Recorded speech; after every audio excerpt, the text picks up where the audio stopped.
vascular. Vascular es de los vasos sanguíneos cardio del corazón, ¿ya? Trabajan en conjunto el corazón con las arterias y las venas para dar la nutrición a todos nuestros tejidos, ¿ya?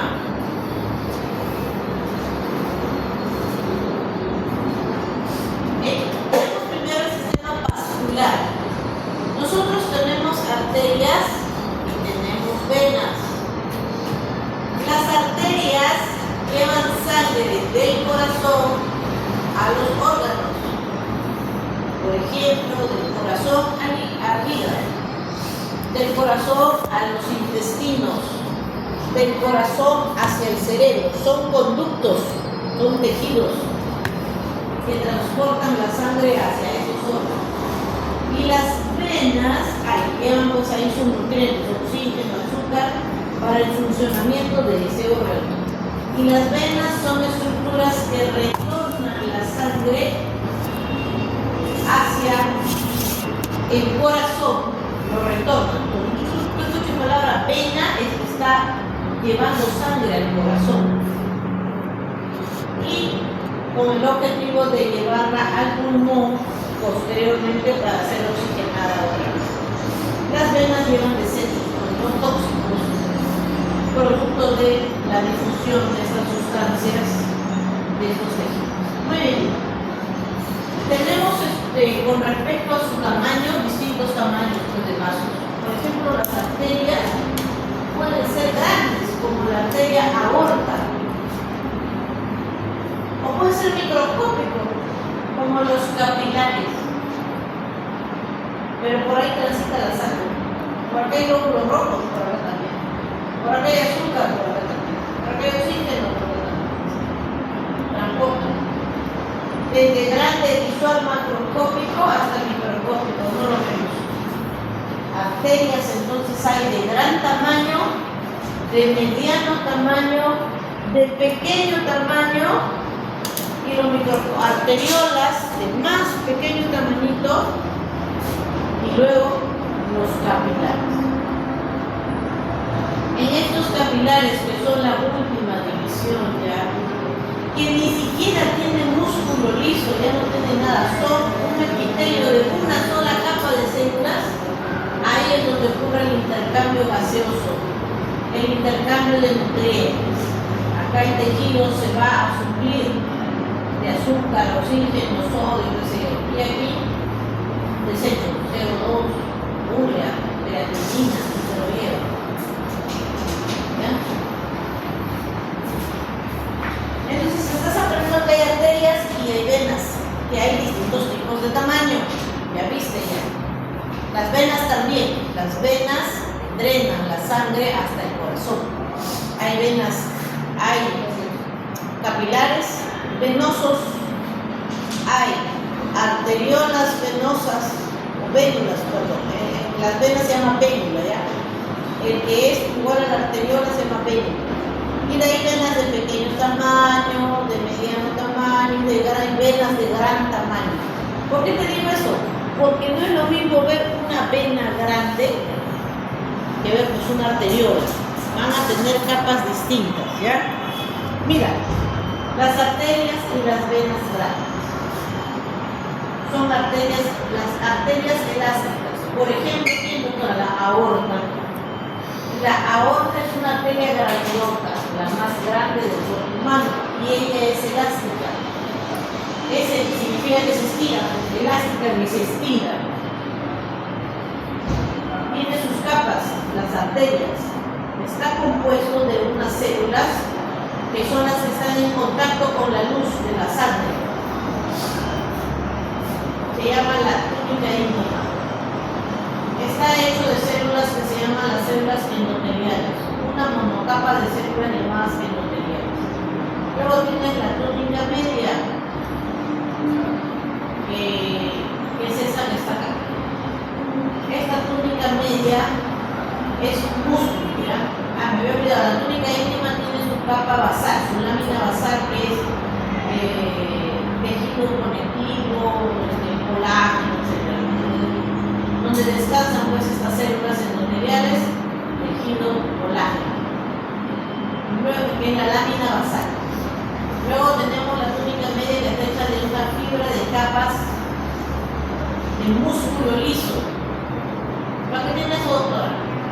Para que el vaso pueda contraerse o relajarse. Y con eso el diámetro de la luz será más grande o más pequeño. Y finalmente tenemos la túnica adventicia. Por ahí hay vasos que le llegan a estas células. Porque el músculo es una célula viva, tiene que recibir nutrición, inervación, por la túnica adventicia que fija el vaso y es un tejido conectivo. Y por ahí llegan nutrientes también para esta célula. La túnica adventicia, que es la que rodea y refuerza ese tejido.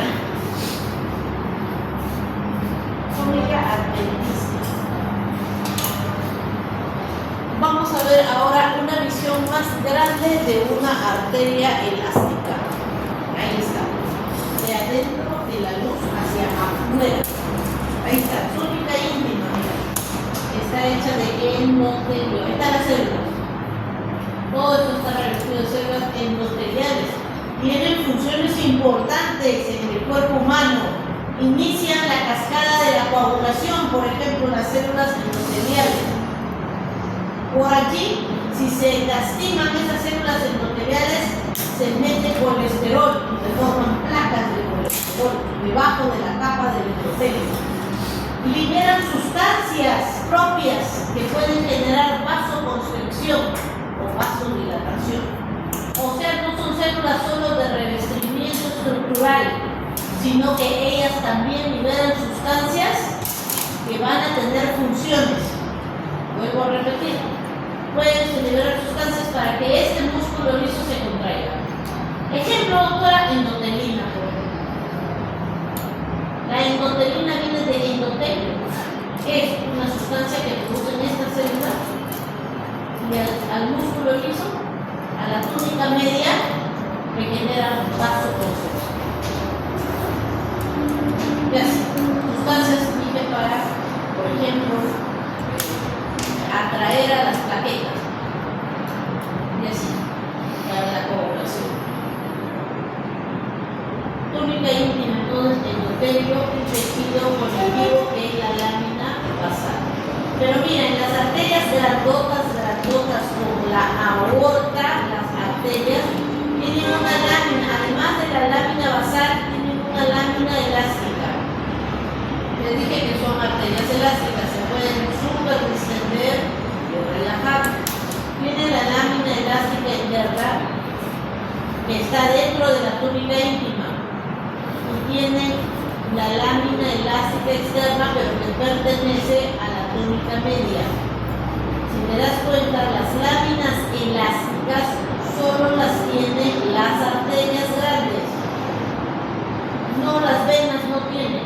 Las venas no son estructuras para elasticidad, porque ellas no tienen esa función de propulsar la sangre con una presión alta, porque eso es lo que ayuda a la elasticidad. Mientras tú más te estires, más fuerza generas y propulsas con más fuerza la sangre. Para eso es la elasticidad, como una onda. Si tú estiras a la onda bastante, generas más fuerza y una piedra va a llegar más lejos. Para eso es la elasticidad. Eso no lo tienen las venas, ¿ya? Porque las venas son zonas de almacenaje de sangre. Ahí tengo un montón de sangre almacenada. Cuando la necesite la voy a propulsar, cuando pierda sangre, porque son estructuras de capacitancia de sangre, ¿ya? Esta es la túnica media. Para ambas es músculo liso. Vean que en las venas es mucho más delgada la capa muscular que las arterias. Y la adventicia, vean, llena de arterias y venas, porque está llegando nutrición para estas células. Los vasovasoros, bueno, y luego terminan aquí. En el capilar, mira cómo está hecho el capilar. Solamente es una capa de células endoteliales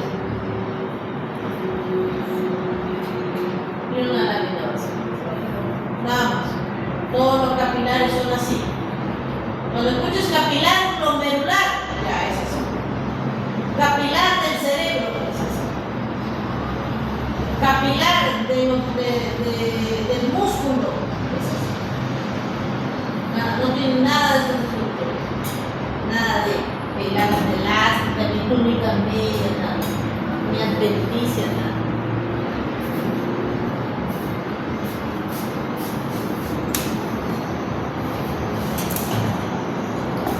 Veamos ahora a una arteria elástica. Ahí está. Acá está la imagen en 3D y aquí está una imagen en 2D de un microscopio. ¿Cuál es la función entonces de las arterias?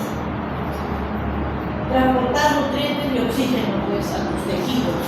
Si no tengo aorta me muero porque no llega la sangre, no hay perfusión de mis tejidos. Gran cantidad de tejido elástico.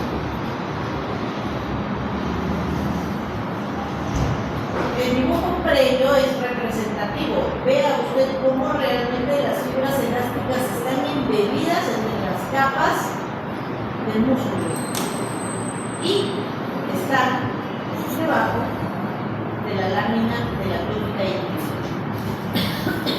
Mira, vamos de adentro a afuera. Células del endotelio, aquí está. Una monocapa. Están en contacto con la sangre, el tejido que se llama la sangre.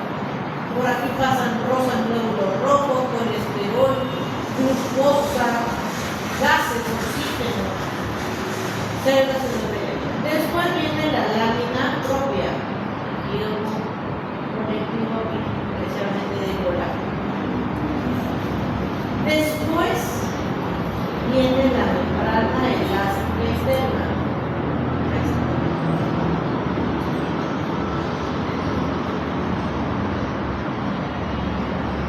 Listo, se acabó.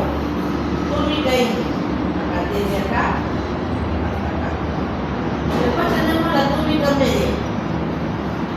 Lo vemos acá. Mira, membranas elásticas. Túnica media, túnica media. Están mostrando aquí la túnica media. Y esta es la apéndice. Túnica media. Gran cantidad de fibras elásticas. Entonces, hay arterias, todas son elásticas, no todas. La aorta es elástica y las arterias grandes como la aorta. Divisiones de la aorta que tengan esta elastina se van a llamar arterias elásticas. No todas las arterias son elásticas. Bien, y la adventicia, vea lo que tiene. Tiene vasos sanguíneos, tiene nervios, macrófagos que están frescos hacia los procesos infecciosos. Y bueno, también hay fibras de colágeno. ¿Para qué? Para que se pueda estirar colágeno y pueda propulsar la sangre a través de ese vaso. Muy bien, el grosor de la pared arterial es una característica importante porque, mira, se tiene que estirar, mira el ventrículo. La sangre sale del ventrículo, se contrae y lo propulsa del ventrículo izquierdo a la aorta. Esta es la aorta, la arteria grande. Cuando la sangre choca contra las paredes del endotelio, lo estira. ¿Te imaginas que fuera rígida la arteria y no tuviera elasticidad? El ventrículo sufriría para inyectar la sangre. Se estira. Entonces las arterias se expanden. ¿Cuánta presión le llega? Usualmente 100 milímetros de mercurio, 120 milímetros de mercurio, sale la sangre. Se abre la válvula semilunar y eso hace que se almacene esta presión. Mientras más se estira, más presión almacena. Y luego, estas arterias propulsan la sangre. Y propulsan la sangre en la expansión de la arteria elástica y luego va a llegar hasta el órgano. Mira lo que te pongo. El volumen de sangre contenido acá en estas arterias es un volumen a tensión. Es distinto al que va a contener las venas, porque las venas no tienen ninguna tensión. No tienen elastina, las venas son muy su pared es distinta a la de la arteria. No manejan presiones altas, las venas no manejan presiones altas, las arterias sí. Por ejemplo, la arteria aorta 120 milímetros de mercurio. La arteria pulmonar que está al costado de ella es que lleva, vena pulmonar, vena cava superior, vena cava superior, 10 milímetros, 5 milímetros, mucha diferencia de presión. ¿Ya? Va a pasar todo el árbol arterial hasta llegar a las arterias especiales que se llaman las arteriolas. Estas arteriolas ponen acá como un mecanismo de cierre, ¿no? Las arteriolas, que son un tipo de arterias, son musculares. Estas plaquetas son principalmente elásticas, estas son altamente musculares. Se pueden contraer tanto que por acá no pasa nada. O se pueden relajar tanto que yo digo que pase más sangre a ese órgano. Por lo tanto, la zona de mayor resistencia a que la sangre llegue a un órgano es las arteriolas. Ellas tienen tensión y elasticidad, pero las arteriolas son arterias chiquititas, como las vemos, son de alta resistencia muscular. Entonces te presento las arteriolas.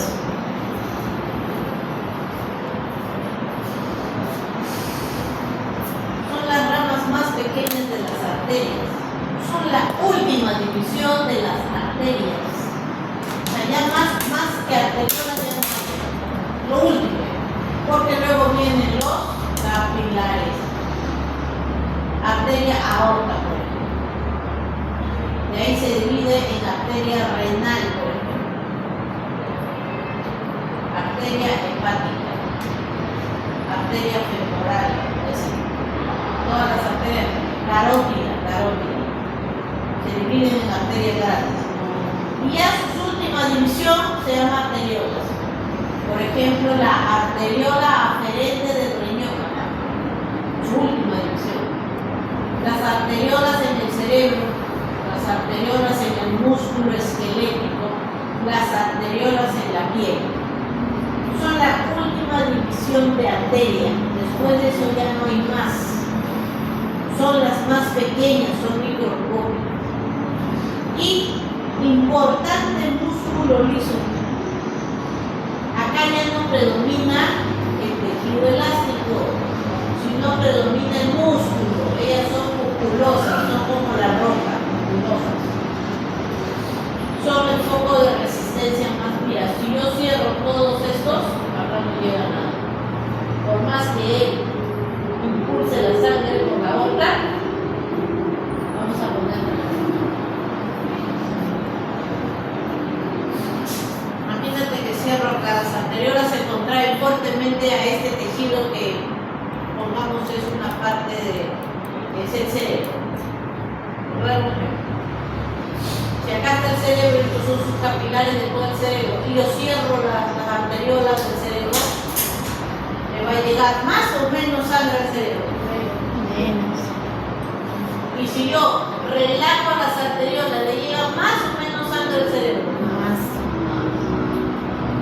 Entonces, estas serían todas las arteriolas que llegan al cerebro. Por dar un ejemplo, todo el cerebro. Lóbulo frontal, lóbulo parietal. Por dar un ejemplo, músculos.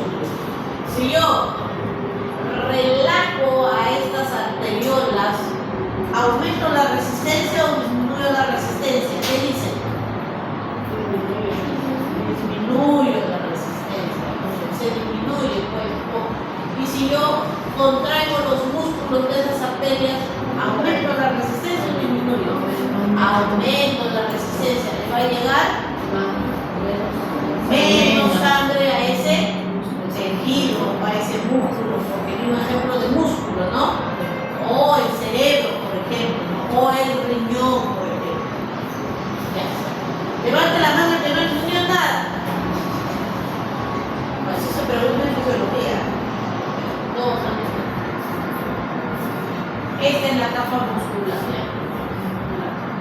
membrana tiene ahí sus pequeñas elastines, pero lo más importante es su capa muscular. Las arteriolas, ya conocidas, otra estructura importante del sistema vascular.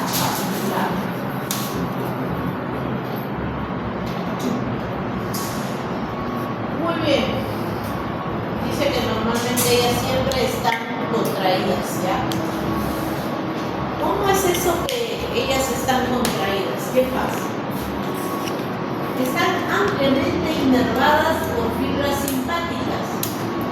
En el sistema vascular, o sea, en los vasos sanguíneos, la contracción o la relajación del músculo va a ser estimulado por el sistema autónomo, o sea, el simpático, ¿no? Vean, hemos dicho que normalmente las arterias están tónicas, o sea, están contraídas. Y eso lo hace a través de fibras adrenérgicas. Esas células musculares tienen receptores en su membrana. Acá no se ve la capa muscular, pero vemos el nervio y cómo el nervio le libera a la zona muscular. Este nervio está llegando a través de la capa adventicia y le va a liberar un neurotransmisor a ese músculo liso. ¿Qué neurotransmisor le libera? Pues adrenalina. Dice que la noradrenalina o noradrenalina, acá te pongo noradrenalina. La noradrenalina tiene un receptor en esa célula muscular. Ese receptor va a ser un receptor alfa adrenérgico. Alfa, porque hay beta en otros órganos. Pero para este órgano que se llama vaso arteriola, es el alfa adrenérgico, ¿ya? Dice que estos receptores alfa 1 están en varios vasos sanguíneos. ¿En dónde? En la piel, en todos los vasos de tus intestinos, en todos los vasos que están cerca del estómago, vasos de la vasculatura en placa. ¿Qué generan cuando se unen a su receptor esta noradrenalina, a su receptor alfa 1? Contracción del músculo liso. Entonces, si yo tengo una respuesta enérgica, le va a llegar menos sangre a ese tejido, porque hace vasoconstricción. Mira, le libera la noradrenalina sobre el receptor alfa adrenérgico de la célula muscular y le va a producir vaso. La luz ha disminuido, mira, o sea, por acá va a pasar menos sangre. Aumenta la resistencia. En todos los vasitos es así. Si no produzco noradrenalina o disminuyo la producción de noradrenalina, entonces mira, o sea, ya bloqueo el impulso adrenérgico, ya vuelve a haber otra vez la vasodilatación. Hay unos vasos sanguíneos especiales en el cuerpo humano. Vasos, que son los que van a irrigar los músculos del cuerpo, los músculos esqueléticos. Esos vasos, ¿por qué son especiales? Porque tienen receptores beta 2, no es lo común de la piel, de las vías digestivas. Son los que van a irrigar a tu músculo esquelético, al bíceps, al tríceps, a los cuadrados lumbares, al transverso del abdomen, a los gemelos, a la cuádriceps del muslo, y así. Todos los músculos esqueléticos también ellos reciben vasos, pero esos vasos no tienen receptor alfa 1, tienen receptor beta 2. Lo preguntan de exámenes de fisiología. Perdón, sí tienen receptores alfa 1, pero a lo que quería llegar era que también tienen receptores beta 2. O sea, doctora, tienen dos receptores, sí. ¿Y qué hace el receptor beta 2? A pesar de que es un receptor adrenérgico, vasodilatación. Repito entonces. Los vasos tienen inervación y es importantísima esta inervación porque gracias a eso el órgano va a recibir más sangre o menos sangre. ¿Correcto? Esto nos queda claro. Pero para que el vaso se dilate o se contraiga, depende del sistema adrenérgico. Cuando se libera adrenalina, va a haber vasoconstricción a través de los receptores alfa 1 de la mayoría del cuerpo humano. Hay una pequeña excepción que en el músculo esquelético y en el músculo liso, como estamos aprendiendo acá, vascular, tiene receptores beta 2. Entonces, eso es lo que te tienes que llevar de esta clase. La diferencia de los receptores en el músculo liso vascular y en el músculo esquelético es que tienen receptores beta 2. ¿Por qué el músculo esquelético, sus receptores son beta 2, doctora? ¿Por qué? ¿Por qué son beta 2 adrenérgicos? Y además generan relajación del músculo liso vascular. ¿Por qué hacen eso?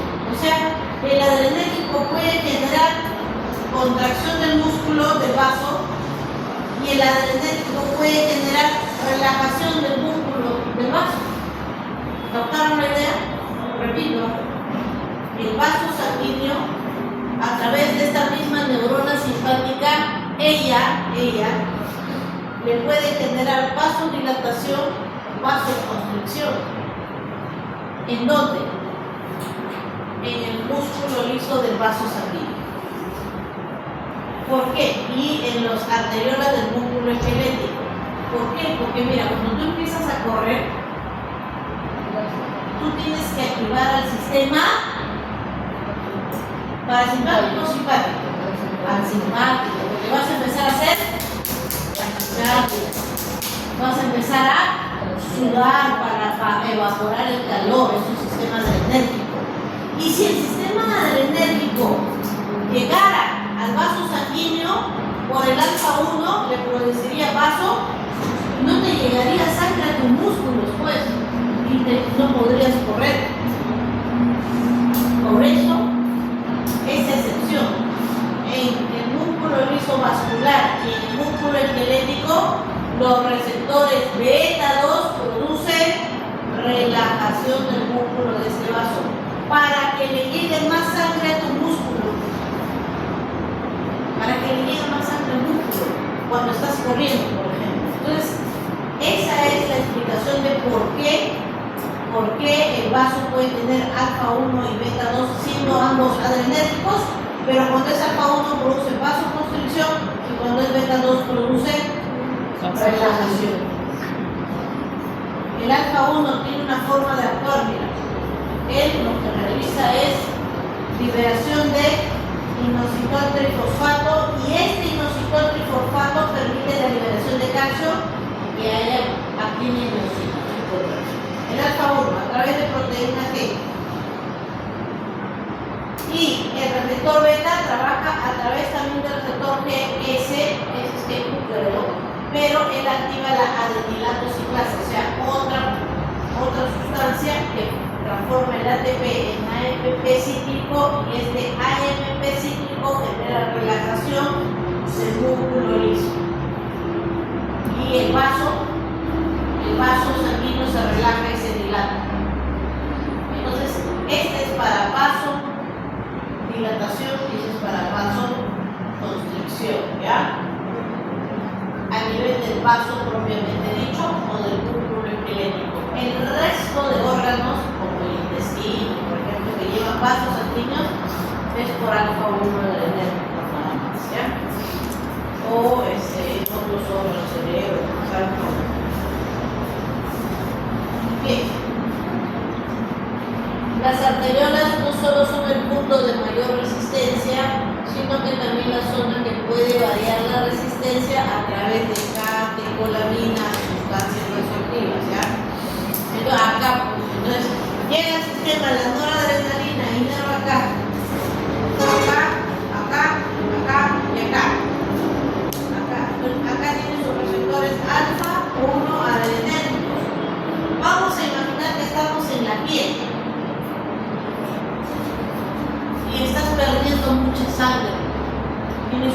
hemorragia. Cuando tienes una hemorragia, necesitas que la sangre que tienes se conserve lo más que se pueda dentro de este sistema circulatorio. Si esta es la piel y este es el cerebro, o dar un ejemplo, o acá lo ves. Este es el cerebro y esta es la piel. ¿Qué es más prioritario que sobreviva, la piel o el cerebro? El cerebro. ¿A dónde harías vasoconstricción? ¿Dónde disminuirías el flujo? ¿En la piel o en el cerebro? En la piel. ¿Acá qué harías? ¿Vasoconstricción o vasodilatación? Vasoconstricción. ¿Le va a llegar más sangre o menos sangre a tu piel? Menos sangre. ¿Vas a estar color rojo tomate o pálido como un papel? Pálido. Pálido. Porque los rojos llevan el hierro, que es el que lleva el color, ¿no? Pero ahora por acá pasan más los rojos o menos. Menos porque no hay sangre. Entonces acá hay receptores. Vasoconstricción, receptores alfa 1, receptores alfa 1 para la vaso. Cuando yo corro, los vasos del músculo esquelético van a hacer vasodilatación a través de receptores beta, vasodilatación. Bien, entonces a la piel le hago vasoconstricción. Y al cerebro le voy a hacer vasodilatación, ¿no? Entonces se relajan con beta 1 o con el sistema parasimpático también, ¿ya? Eso es lo que sucede en la realidad. Por acá cierro, por acá abro, o estoy con diarrea, no quiero perder mucha orina. ¿Qué voy a hacer en las arteriolas del riñón? ¿Vasoconstricción o vasodilatación? Constricción para que no se vaya mucha orina, pues, porque la sangre forma la orina, ¿no? Hago vaso. Por eso ellos comandan el flujo que va a llegar a ese tejido. Si yo necesito que me llegue más, harán vasodilatación. Como por ejemplo cuando corro y quiero que el músculo le llegue más sangre. Pero si no, si necesito restringir que llegue poca sangre, haré vasoconstricción. Las arteriolas, importantes estructuras musculares. Ya, ahora dejamos a las arteriolas ya. Y ahora vamos a los capilares. Ahí tienes una microfotografía electrónica del libro del Ross de Histología. Así tienes que venir a estudiar. No traerme tonterías no sé dónde salgan. A ver si me traen dibujos hechos a mano, copias de YouTube, tonterías. Tienen que traer imágenes representativas. Todo el libro. Nada de público. Muy bien. Mira, ahí está la monocapa de células fusiformes. Mira, parecen balones de rugby, como lo quieran llamar. Una sola capa de células. Y alrededor la lámina basal. Ahí está la lámina basal. Aquí no es un vaso que genera tensión, como la aorta, para que propulse la sangre. No hay elastina, no hay músculo tampoco. Acá tampoco es una arteriola, que ella va a decidir cuánto flujo le llega a ese tejido. No hay capa muscular. Simplemente es un conducto microscópico, pero importante, porque ahí vamos a hacer el intercambio de gases, de agua y solutos entre ese tejido y este vaso, este capilar. ¿Ya? Muy bien.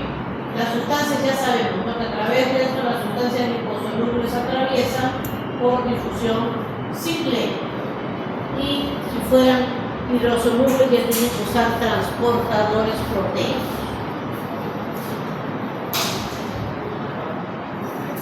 Hay distintos tipos de capilares, mira, para cada tejido. Por ejemplo, vamos a ver este de acá primero. En el cerebro, por ejemplo. ¿Cómo son los capilares en el cerebro? ¿Son iguales que los del hígado? No. Esto es igual que esto. Primera diferencia que veo de lejos, la lámina basal.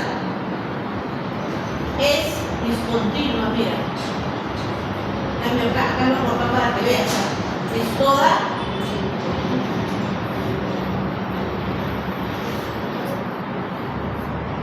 muy bien.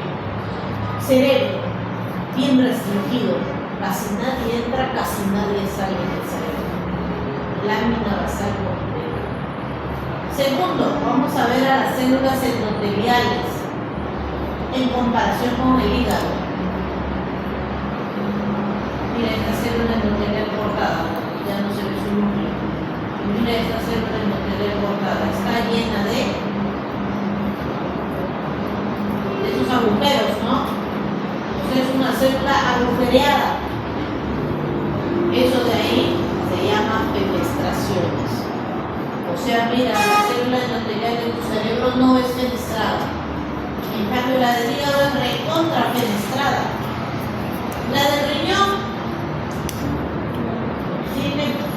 son más pequeñitas, varias pero más pequeñitas. En cambio, en el hígado gigante, menos pero grandotas. Diferencias, mira, histológicas de los capilares, porque van a cumplir distintas funciones en cada órgano. Y finalmente, cómo están unidas esas células. Y están pegaditas ahí, apretaditas como sardinas, como tuvo en el mundo chino. ¿La verdad? No, mira, el tremendo espacio que queda entre célula y célula.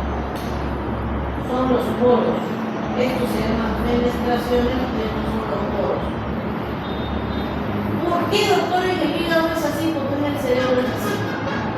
Porque en el hígado él tiene que liberar albúmina. ¿Tú crees que la albúmina va a salir por eso? Nunca, jamás. Porque el cerebro no se dedica a producir albúmina. El hígado sí. Y la albúmina es una proteína gigante. Entonces necesita agujeros gigantes para salir del hígado a la sangre. Por dar ejemplo. Este es el riñón. Entonces, capilares del riñón tienen fenestraciones, esos son los capilares, son uniones bien estrechas, son uniones estrechas. El riñón y el riñón y el hígado tienen células fenestradas. Y el hígado incluso tiene poros membranos. Tú tienes el hígado, el vaso, porque ahí tienen que entrar los glóbulos rojos, las plaquetas, el vaso, por ejemplo, para ser destruidos. Muy bien. No todos los capilares reciben perfusión en todo momento, pero es otra función. Por ejemplo, cuando tú estás durmiendo, tu corteza occipital recibe poquita perfusión. Porque estás en ¿qué función tiene la corteza occipital, por ejemplo? Ahí está la corteza visual, para que tú mires las imágenes y las hagas conscientes. Cuando tú duermes, tú estás mirando, están con los ojos cerrados. En ese momento, la perfusión en el óvulo occipital es baja, pues. Hay más perfusión de otras zonas cerebrales. Por ejemplo, ahorita está bien perfundido tu área de Wernicke, del lóbulo parietal, y el área auditiva de tu cerebro. ¿Por qué? Pero está apagada tu área de Broca, que está en el lóbulo frontal. Porque tú estás comprendiendo lo que hablo, y para eso es el área de Wernicke. Y me estás escuchando, entonces estás usando el área auditiva, pero no estás hablando. Entonces está menos perfundida el área de Broca. Y ni que hablar del área motora, está relajada, no hay mucha perfusión porque no te estás moviendo. No te estás moviendo, el área motora. Por eso acá dicen, no todos los capilares reciben igual, la misma perfusión en todo el tiempo. Hay perfusión selectiva de los lechos según las necesidades metabólicas de ese tejido. ¿Y cómo, doctora? Pero ya acá no hay músculo liso, ya no tiene ya. ¿Cómo controla que un área tenga más o tenga menos? Porque tienen esfínteres precapilares. A diferencia de la arteria arteriola, que ella está rodeada toda de músculo liso, los capilares no tienen músculo liso, pero sí tienen porciones pequeñitas en su inicio, donde ellas se van a contraer o se van a relajar. Bien. No todos los capilares reciben, es selectivo según si está actuando ese tejido en ese momento, esa parte del tejido, ¿ya? Y ya pues entonces se contrae. Estos se han contraído bien y estos se han relajado. Entonces la sangre viene por acá y se limpia. Esa es la función de los esfínteres precapilares. Esfínteres, seleccionar las zonas de perfusión de los capilares según la necesidad metabólica. Ahora vamos a ver a las venas. Bien, las venas inician con el sistema y ya después que se deja la sangre pasa al capilar venoso, los capilares, y luego a las vénulas y terminan drenando hacia las venas grandes como la vena cava superior, vena cava inferior, etc. Pero tiene la estructura de una vena grande. Las venas están compuestas de capas de células también endoteliales, un modesto tejido elástico, músculo liso, vamos acá, y la adventicia, que es la más extensa. Bien. Dice, como las paredes de las venas contienen mucha menos cantidad de tejido elástico, casi nada, que las arterias, ellas tienen gran capacidad. Entonces tienen músculo, tienen músculo acá en su túnica denticia, tienen músculo en la túnica media y ya tienen su túnica íntima, lámina basal y poca o nada fibras elásticas. Entonces, ellas pueden relajarse, y al relajarse pueden albergar, porque la elástica tiene un límite, pero como ellas no tienen tejido elástico, pueden contener gran cantidad de sangre. Por eso las venas tienen la característica fisiológica de tener un alto grado de capacitancia, o sea, capacidad para retener sangre, grandes cantidades sumamente elevadas de sangre. Significa que la cantidad de sangre que hubiera en una aorta no es lo mismo que la cantidad de sangre que contendría una vena cava inferior. Doble, triple de sangre, cuádruple de sangre. Si te estás desangrando, ese volumen que está retenido ahí empieza a circular. Oye, somos una máquina perfecta que nos ha creado.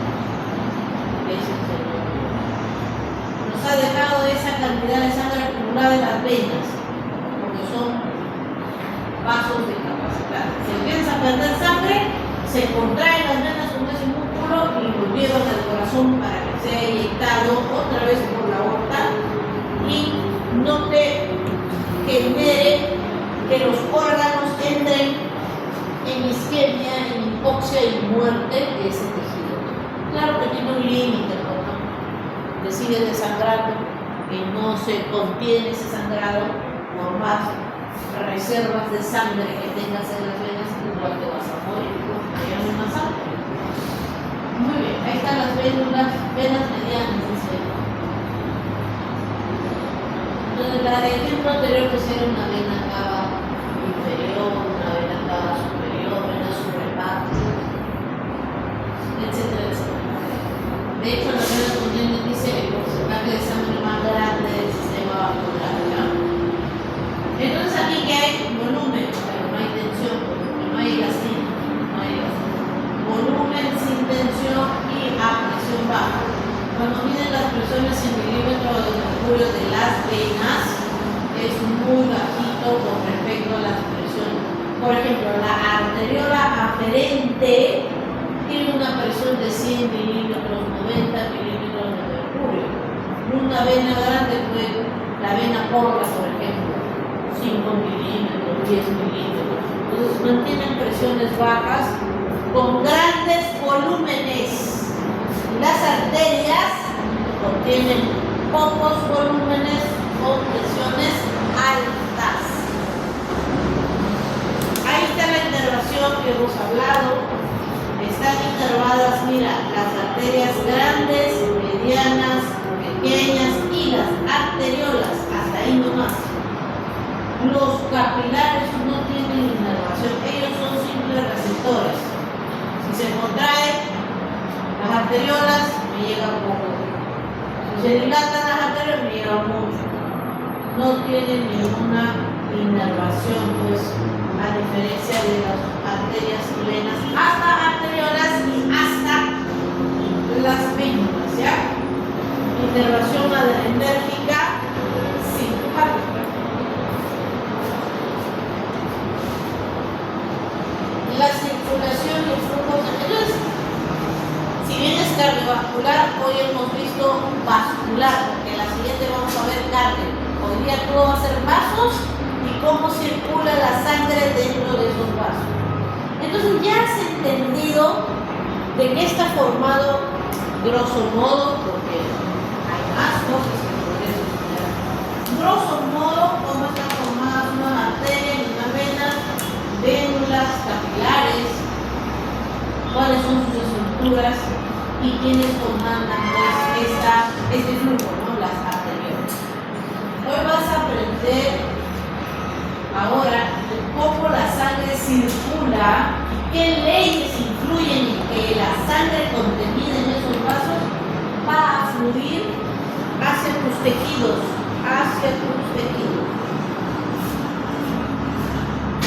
O sea, vas a estudiar hemodinamia. La hemodinámica que rige para cualquier tubo que lleve líquidos, soluciones allá adentro. Nosotros estudian los ingenieros también.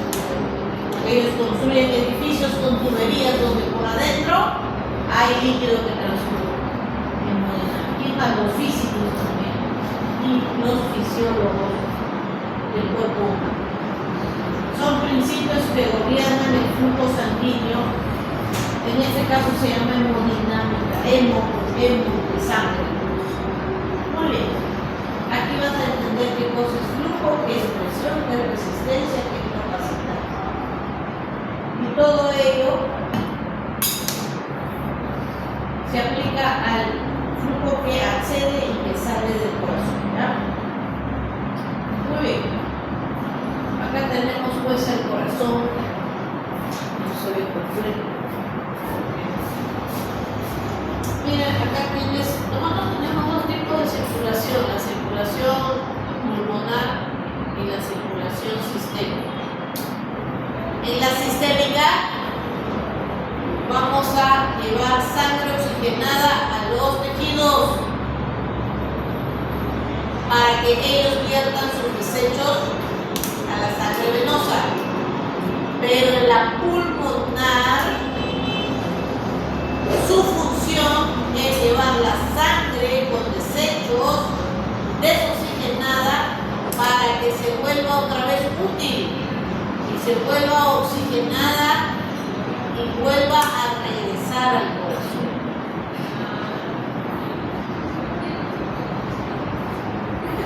Muy bien.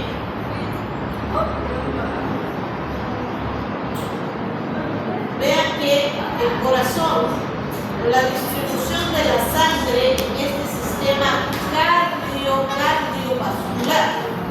Tenemos que de la sangre total que tenemos, el 7% está en el corazón, acá.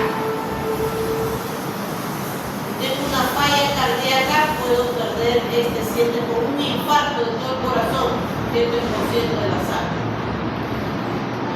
Este que va bajando por las arterias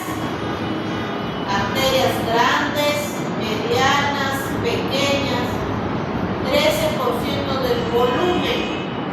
Muy bien.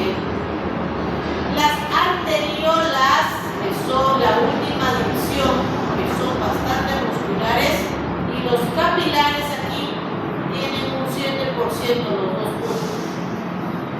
Muy bien. No pasan de 15% los volúmenes de las zonas de las arterias. Ahora vamos a las venas. Mira las venas. Más del 50% de todo el volumen de tu sangre está en la vena. Está claro, como reposando, no reposando, pero está en gran cantidad volumétrica. El 84% está en la circulación, el 64% está en las venas, vénulas y senos venosos. ¿Ya? Porque toda esta sangre sistémica, que es el 84%, mira, más del 50% está en las venas.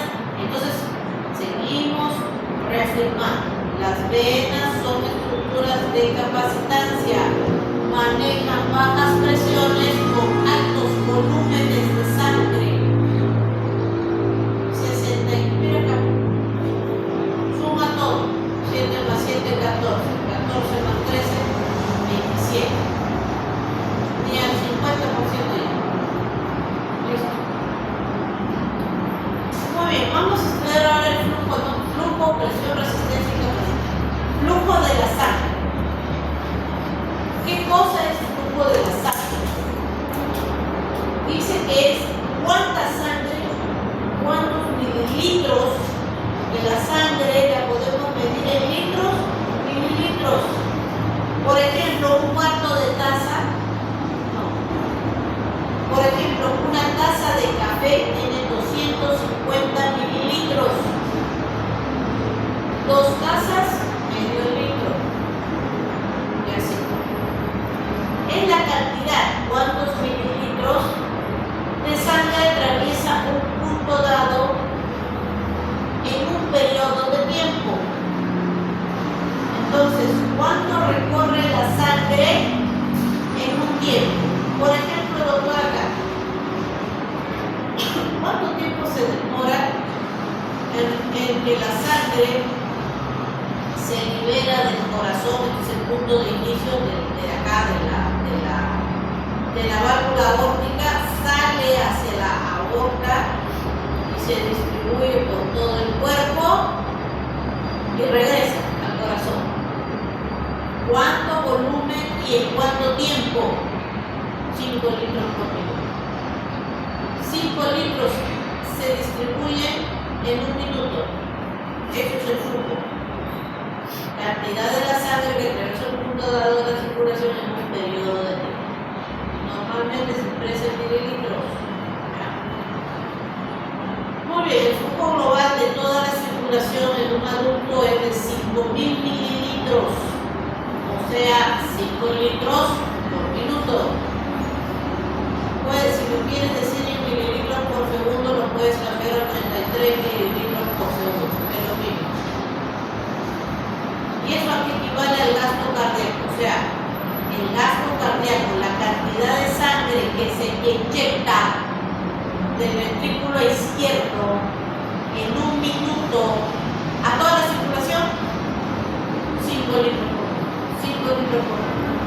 O si quieres hacerlo en un segundo, 83 mililitros en un segundo, 83 mililitros en un segundo. Mira, acá el borón demuestra la distribución del volumen de la sangre según las regiones. Mira, en la aorta y las grandes arterias, 300 milímetros. Ahora, doctor, hay que comparar con las venas. Venas pequeñas y venas grandes. 2.900 suma, 3.200 mililitros. 3.200 aquí y 700 aquí. Aquí hay más volumen. Y aquí hay menos volumen. ¿Ya? Equivalen al 84% de la circulación sistémica, así como también lo dice el Guyton de fisiología. Para el Guyton, 9% redondeado para el boron 8.8%, que es casi 9%. Bien, sigamos. Superficie de sección transversal, ¿qué es eso? Si todos dicen los vasos sistémicos de cada tipo, o sea, de cada tipo, aortas, ¿cuántas tenemos? Una. Pequeñas arterias, ¿cuántas tenemos? 20. Arteriolas, 40. Capilares, 20. Venas cavas, 8. Si todos los vasos de cada tipo se pusieran uno al lado del otro, como en esta imagen que estoy poniendo acá, la superficie de sección transversal total aproximada, porque transversal aproximada para un ser humano medio sería la siguiente.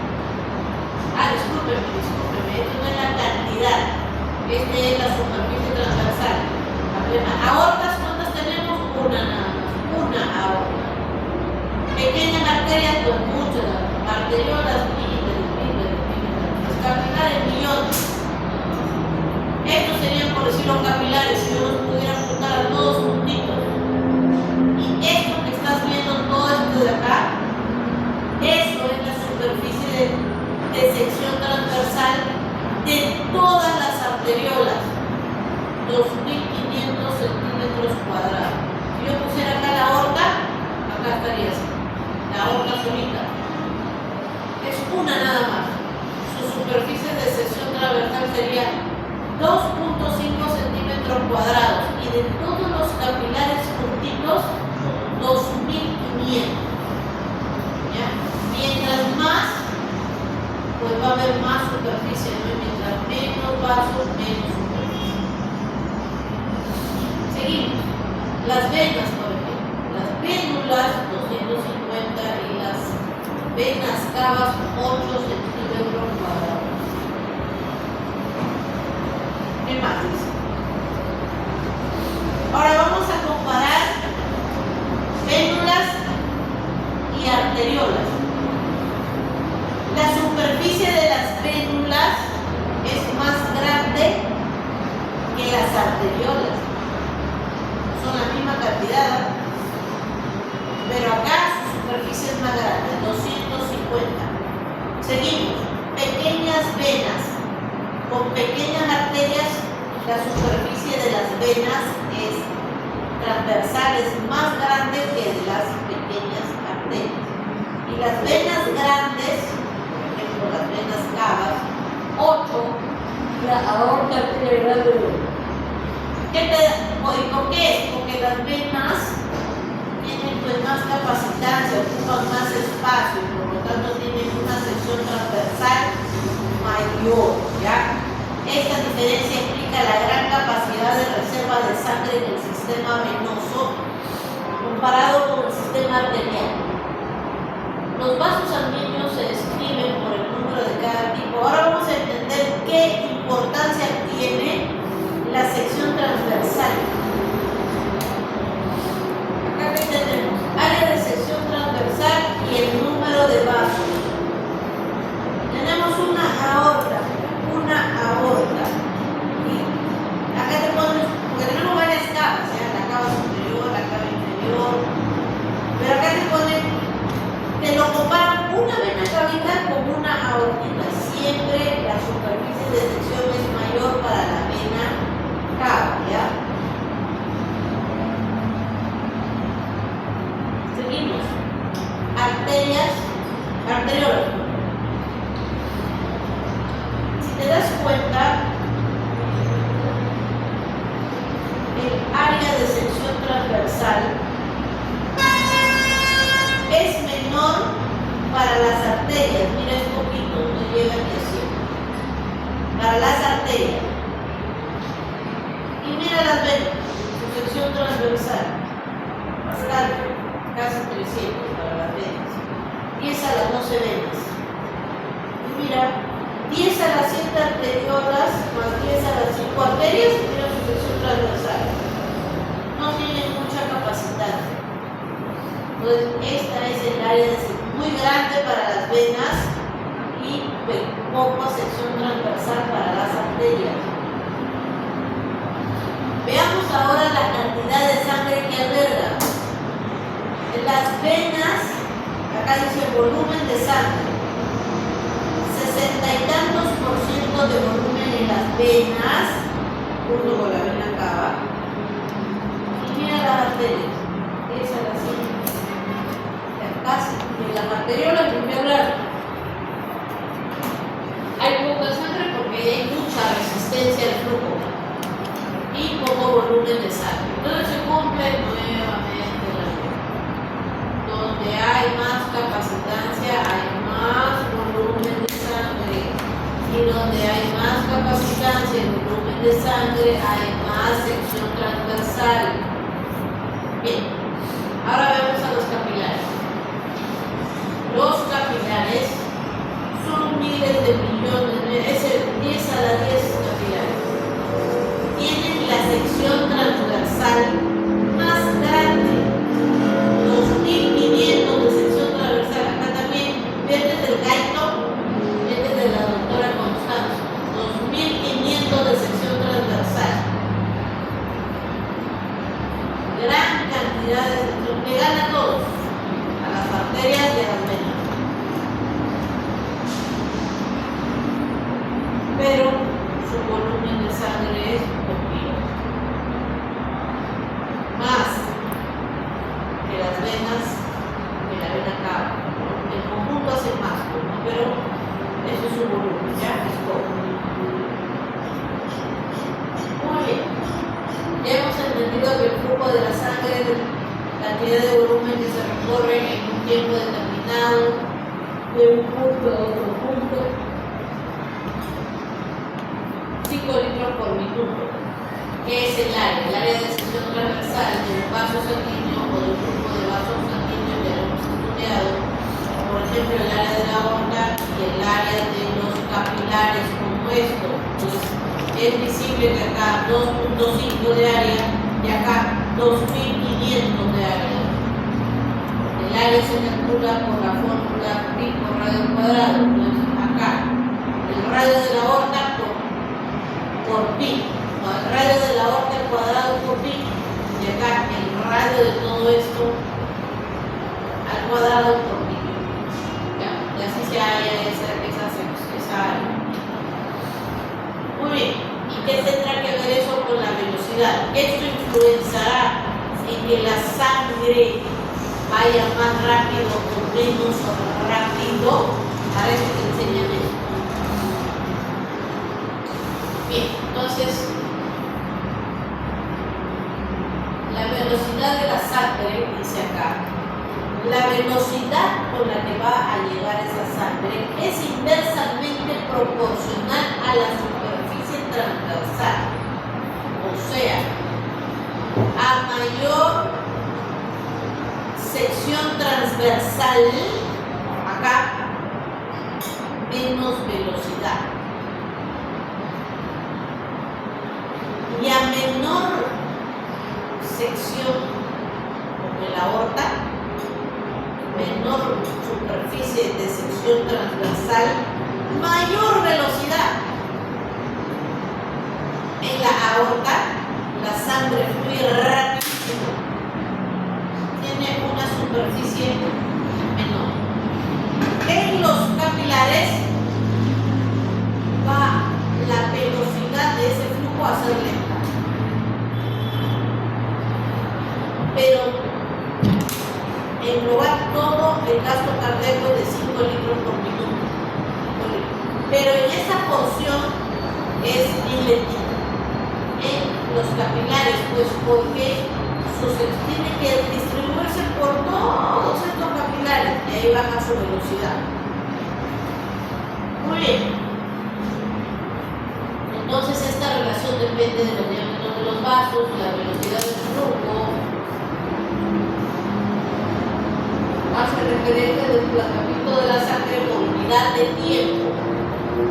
Velocidad se expresa entonces flujo sobre área de superficie. Mira, a mayor superficie está en el denominador, a mayor área, menor velocidad, inversamente proporcional. A mayor área, menor velocidad, a menor área, mayor velocidad. Seguimos. La velocidad del flujo, dice, es el ritmo de desplazamiento de la sangre por unidad de tiempo. Mira esta imagen de la derecha primero. Acá el libro del doctora, este es el doctora, te está mostrando la velocidad del flujo en las diferentes áreas vasculares, desde la área arterial, capilares y venas. Vea usted cómo la velocidad de flujo que está representada por la raya negra va disminuyendo. En la aorta va disminuyéndose las arterias, va disminuyéndose las arteriolas y termina cayendo en su máxima caída de velocidad en los capilares. A mayor superficie, menor velocidad. A mayor superficie, menor velocidad, y a menor superficie, mayor velocidad. Muy bien. Acá, área de corte transversal. Una aorta, 2.5 centímetros cuadrados. Un capilar, 2.500 centímetros. A mayor sección transversal, menor velocidad de flujo. A menor sección transversal, mayor velocidad de flujo. Listo, se acabó. Acá tienes otro ejemplo ya muy ilustrativo matemático que he hecho ahí. Por ejemplo, dijimos que velocidad es igual a flujo sobre área. Esto lo he modificado. La imagen modificada de constante. Entonces, tienes que por aquí la velocidad de flujo se está yendo a 10 milímetros por segundo. Va llegando ahí a 10 milímetros por segundo. Será lo mismo la velocidad acá, que acá y que acá. Acá tienes que el área es de 1 centímetro y aquí el área es de 100 centímetros cuadrados. Entonces aplicas 10 milímetros por segundo entre 1 centímetro. Flujo, área. Flujo, área. Flujo, área. Llegó a 10 milímetros por segundo a un área de 1 centímetro cuadrado. ¿Cuál va a ser su velocidad? Va a viajar a 10 centímetros por segundo. Divide 10 entre 1, 10. 10 entre 100, 0.1. ¿Dónde hay más velocidad? ¿En este tubo con un diámetro pequeño o en este tubo con un diámetro más grande? Acá, ¿no es cierto? Entonces,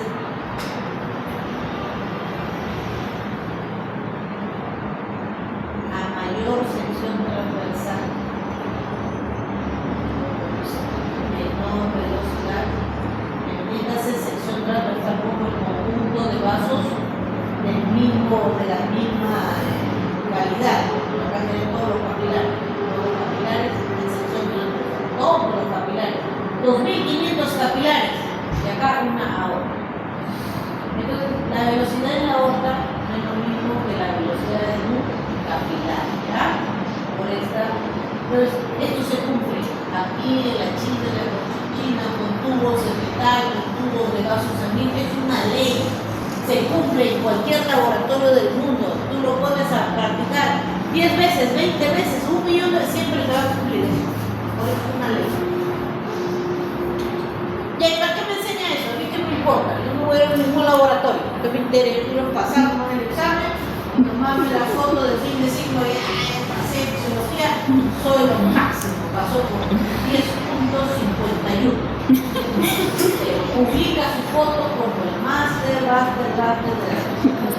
a este no más quiere pasar el. Porque es importante eso, porque bueno, entonces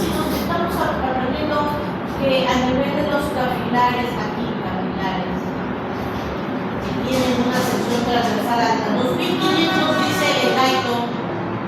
Acá este libro, que creo que es el Gano, dice 3000. Por ahí, personas más o más, más o menos. Y la velocidad, mira, acá este lo da en centímetros por segundo.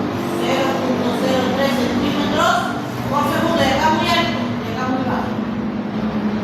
Muy bien. ¿Para qué me enseñan que acá es lento? ¿Qué me interesa? Dice acá. En condiciones de reposo, la velocidad media en la aorta es de 33 centímetros. En un segundo, 33 centímetros. Y mira, pero con una velocidad en los capilares, en un segundo un capilar recorre menos de 1 milímetro, 0,3, o con menos de la tercera parte de 1 milímetro. Ya quito la red a 1 milímetro, ya es dividido en 3 partes, y ese pedacito en un segundo. Imaginas esa magnitud en un segundo, 0.3 milímetros. La 1. Velocidad. Es lento, ¿no? Es lento. No obstante, dice el Gaito, no lo digo yo, como los capilares tienen una longitud de solo 0,3 milímetros, hasta 1 dice, tomemos la sangre solo se quedará allí durante 1 segundo. Entonces tú cuentas 1, porque es 1 segundo. 1.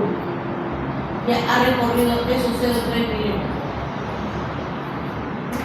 La sangre, entonces, en los capilares, ¿cuánto tiempo demora en pasar? Sí, es más lento que en la aorta, definitivamente.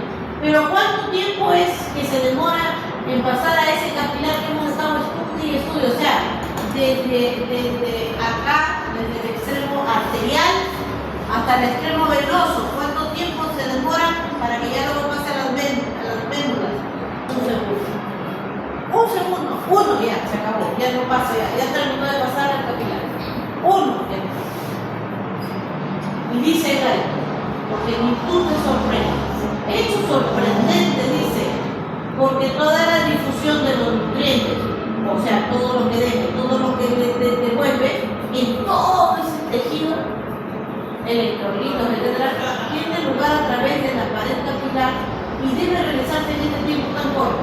En un segundo ya tuvo que dar todos sus nutrientes y tuvo que regresar todo lo malo a la capilar. En un segundo de tiempo, ¿ya? Que es un tiempo, ¿no? Ahí está calculado. 1 segundo en 0,3 milímetros. Vamos a estudiar la ley de Poisson. Ya entendiste la velocidad del grupo, qué sé yo. Ahí está John Leonard Marie Poisson, un físico francés. Él estaba en el laboratorio todo el día y seguro haciendo sus experimentos, todo el día repetido. Y sacó su ley, la ley de Poisson. Dice, son los factores que determinan la resistencia de un vaso al flujo. O sea, qué cosas hacen de que haya resistencia a que ese líquido fluya por esa tubería. Y todo eso. La resistencia, la viscosidad, la longitud del vaso y el radio del vaso. Ellos influencian en que el flujo se vea alterado. Acá tenemos. El flujo es igual a la diferencia de gradientes de presión sobre la resistencia. La gradiente de presión es igual a pi por... Esa es otra forma de expresar eso, ¿ya? Correa cuadrado entre 8 veces la viscosidad por la longitud. Esto de acá, esto es esto. ¿Ya? Y de esa fórmula vamos a despejar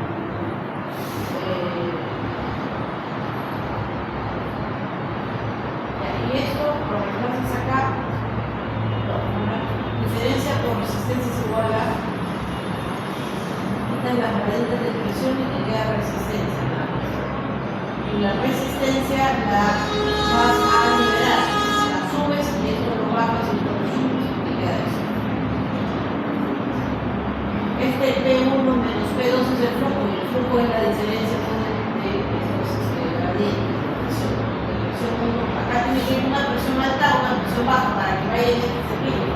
Porque si la presión fuera acá alta, iría en este sentido. Ahí no aparece.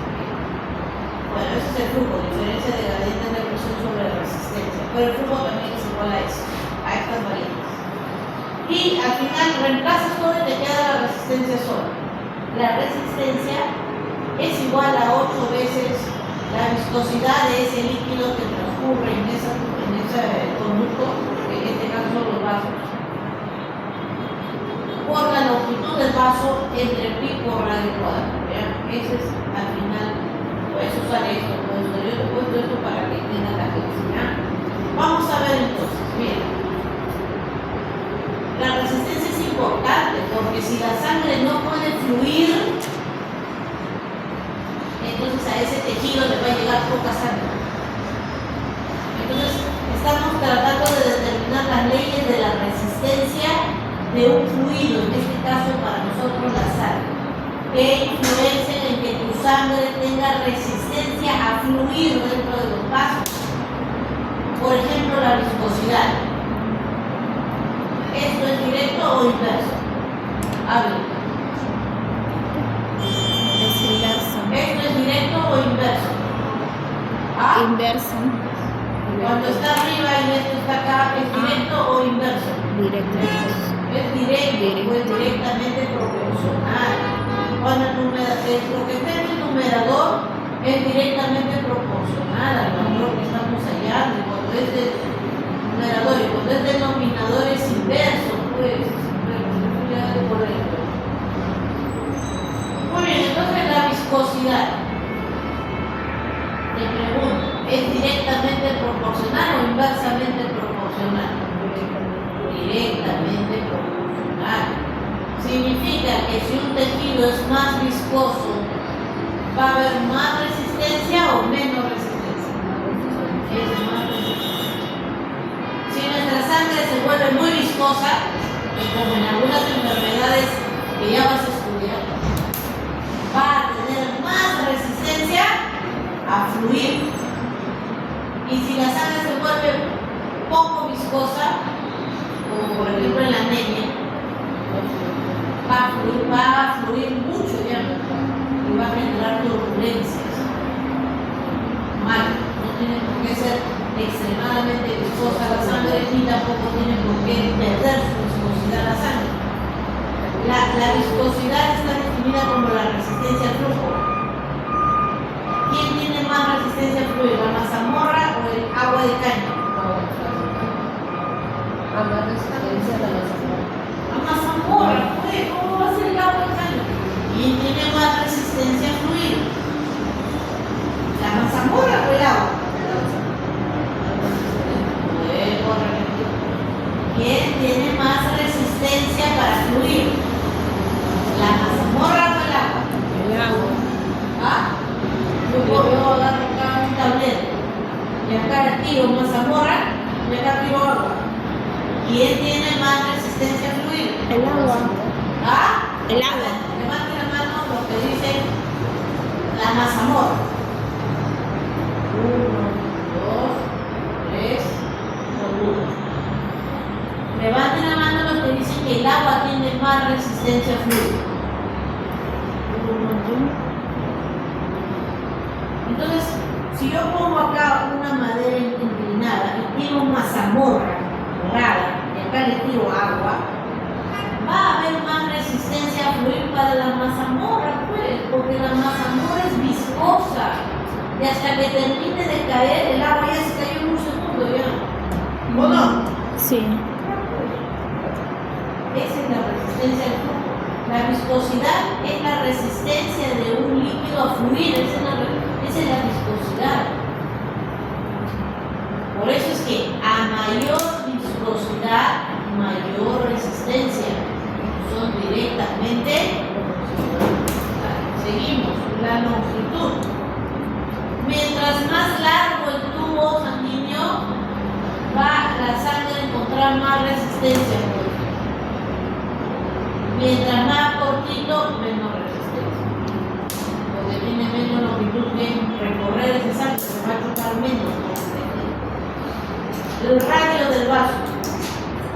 El radio del vaso no es directamente proporcional, es inversamente proporcional a la resistencia del flujo. O sea, si el radio es poquito, ¿va a fluir más sangre o menos sangre? Si el radio se reduce, ¿va a fluir más o menos? Menos. Entonces, ¿hay más resistencia o menos resistencia? Menos resistencia. De nuevo. Ahí no se viene la medicina. Si tú haces vasoconstricción, reduces el radio. Si tú reduces el radio, ¿va a haber más flujo por acá o menos flujo? Menos. ¿Hay más resistencia o menos resistencia? Más resistencia. Más resistencia. Más. Porque hay menos flujo, pues hay más resistencia que la sangre fluye. Por eso son inversamente proporcionales. A más radio, menos radio, más resistencia. A más radio, más dilatación, menos. Esas son las leyes de ecuación. Se cumplen en todos los tubos, con todos los tejidos, con todos los líquidos, bajo esas condiciones. Su culpa porque tú eres el echarle la culpa. No me digas usted me ha jalado, no, echarle la culpa, Sí. échale la culpa o así. Usted me jala, usted me mata, si me ponen en el correo. Usted me mata, usted me ha jalado. No viene ninguna teoría, no viene ninguna práctica. No viene, yo soy la mala.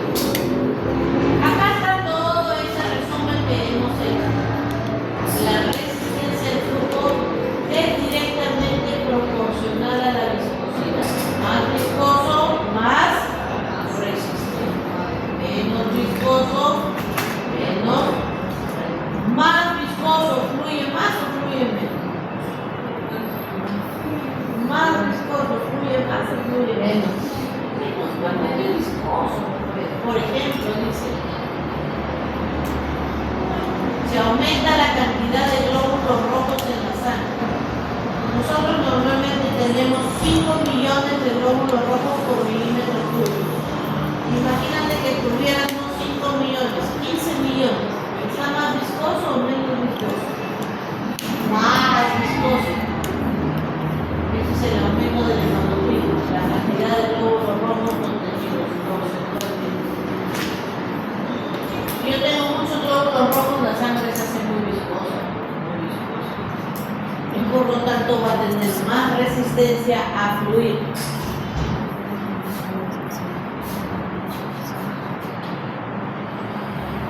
Dice que es directamente proporcional a la longitud, o sea, de los vasos sanguíneos, ¿no?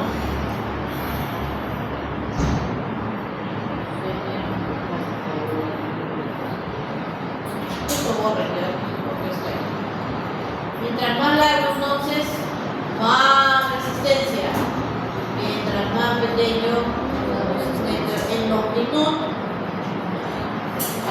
menos resistencia. Y la más importante de toditas, el radio del vaso, potente factor que media la resistencia de los vasos. Es importante, porque la longitud ya es una longitud, o tú haces tu aorta más larga o más corta. ¿Dónde hay más resistencia? ¿En el largo de la aorta o en el largo de la arteria renal? Así te voy a apuntar en el examen. A ver. ¿Dónde hay más resistencia? Doctora, pero usted no puede hacer la diapositiva. No dice acá. Usted me está tomando otra cosa. No es lo mismo, solo que es una deducción. ¿Dónde va a haber más resistencia? ¿En la aorta, que mide 15 centímetros? ¿O en la renal, que mide 2 centímetros de longitud? La aorta, porque a mayor longitud, más resistencia. Puedo hacer más. Otro ejemplo. La sangre que esté muy viscosa, ¿no? Va a tener más resistencia o menos resistencia. Más resistencia. Pero de todos esos,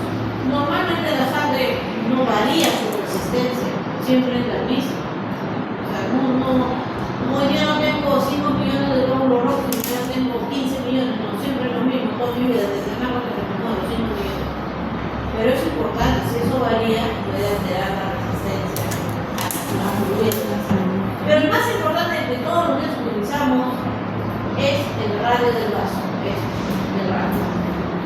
Lo dilato es lo contrario, hago vasodilatación, hago vasoconstricción. El radio aumenta, el radio disminuye. ¿Entiendes el radio? ¿No? Como la mitad de la luz, ¿no? De la longitud de la luz del vaso, ese es el radio. Ya si no sabes qué es un radio, pues ya me lavo las manos por explicar. Porque no estudiaste, porque la boca de tu papá que te puso en el colegio bonito caído, o por culpa de tus profesores que eran unos papás. Entonces, era la culpa de todos a la vez. Pero ese es el radio.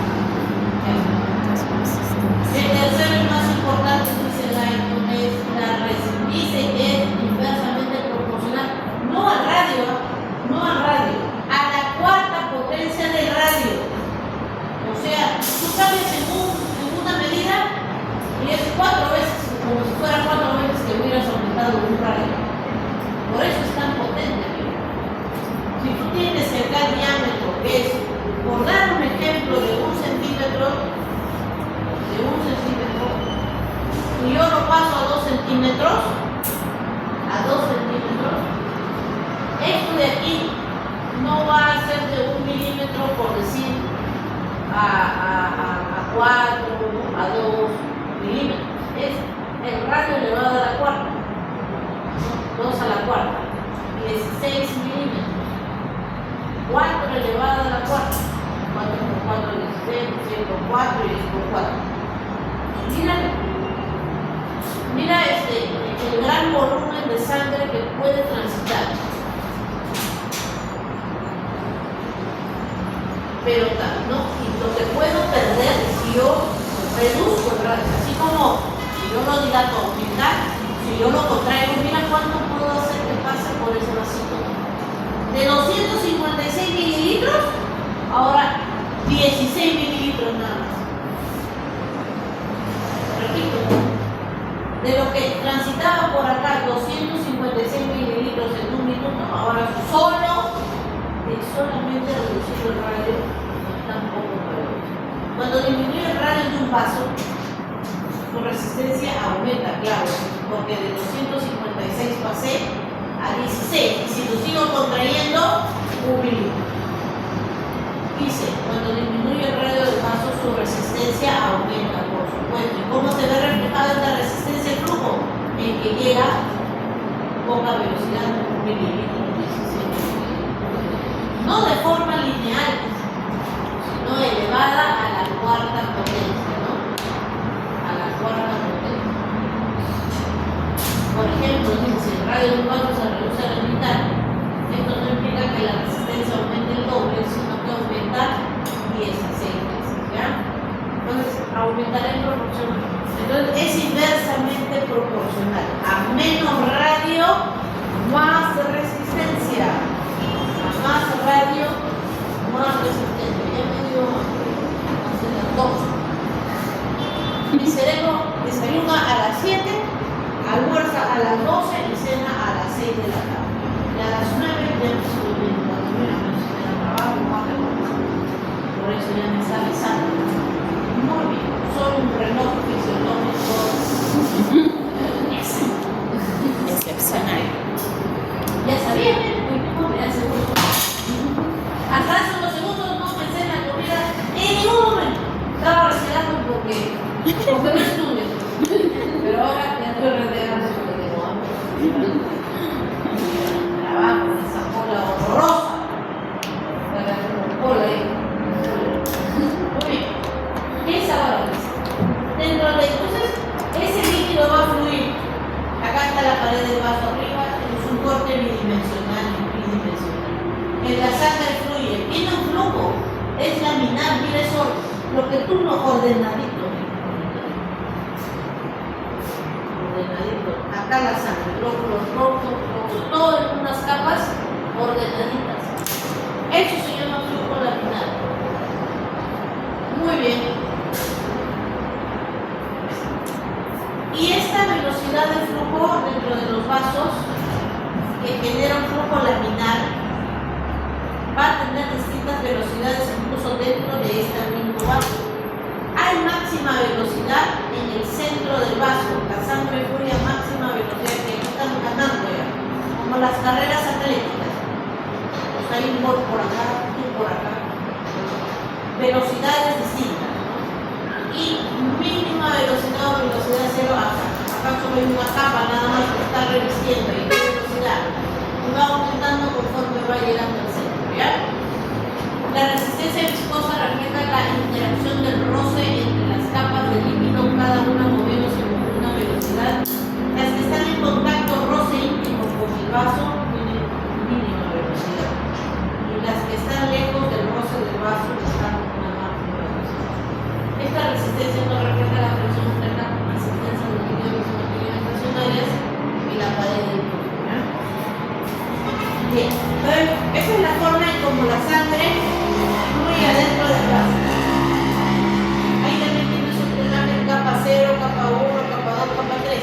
Tiene forma de parábola, de punta de lápiz, ¿ya?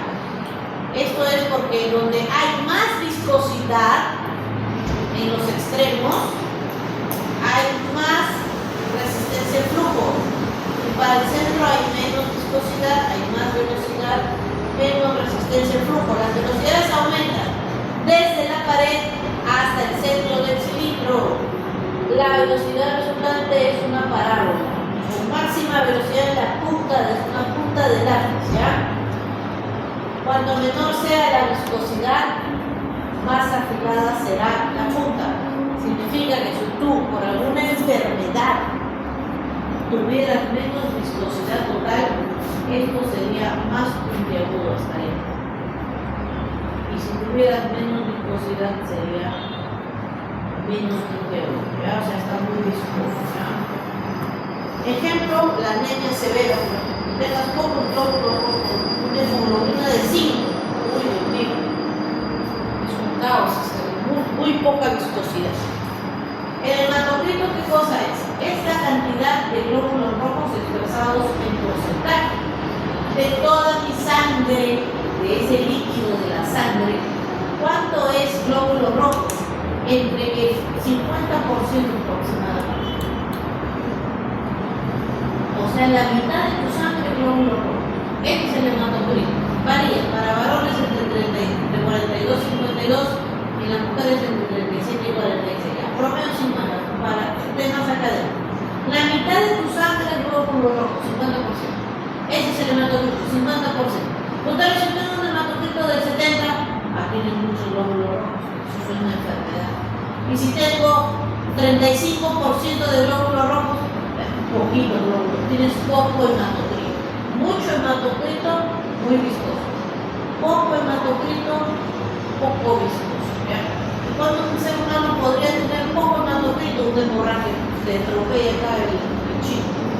La rotura hepática grado 2, vas a vivir, grado 2 vas a vivir. Por eso está hemorragia y tu abdomen. Entonces, cuando te llegas al hospital y te dosan tu hematocrito, o en una te dosan tu hematocrito, para ver si hay hemorragia interna, hematocrito de 30, doctor, ya que te lo saben, está sangrado interno. Pero no le veo sangrado, sí, porque está por adentro, porque hematocrito 30%. Entonces, eso es, si una persona tiene un hematocrito 40, significa que el 40% del volumen de la sangre está formado por células. ¿Qué células? Los glóbulos. El hematocrito de un hombre adulto promedio. Estos valores son muy buenos. Ya, por ejemplo, si tienes una anemia que no produce glóbulos rojos, tu hematocrito puede bajar. Mi cuñada, por ejemplo, tiene una enfermedad que le hace tener hemoglobinas de 6, de 5, de 6, de 7, porque no tiene un transportador de hierro, no tiene transportador de hierro, tiene una mutación en una proteína de la transferrina, tiene anemia, es una causa, que la única no hay mucha causa de anemia. O tienes una hemorragia, una pérdida, ¿no? un pólipo uterino, o tienes miomas uterino, ya está ahí. 100 años al día, te va a perder tu glóbulo rojo, ¿verdad? Anemia, tu sangre va a estar poco viscosa. Y si tuvieras muchos glóbulos rojos, como en una enfermedad tumoral, por polisistemia vera, donde produce muchos glóbulos rojos, entonces tu sangre va a estar muy viscosa. Entonces ahí está. Tienes 3 escenarios. Un paciente que tiene anemia. ¿Por qué me enseña esto? La viscosidad, ¿qué te interesa? ¿Qué le ha pasado?